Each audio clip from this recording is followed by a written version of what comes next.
on average, most people said, I think the situation is worse today than it was 40 years ago.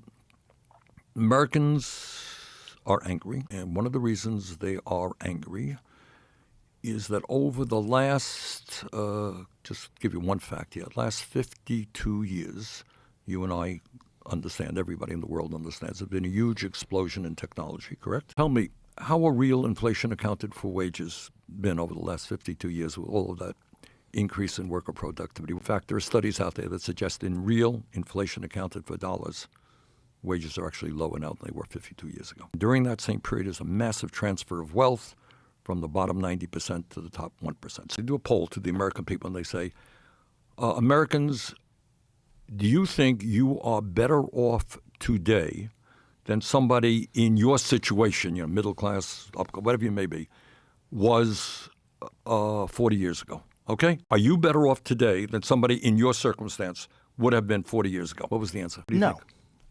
Right. And what the answer was, and we got to deal with this one, but on average, most people said,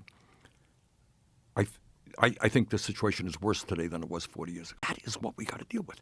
You can have all the technology in the world. Right. What the hell does it mean if your life is not improving? In fact, in many ways, getting worse?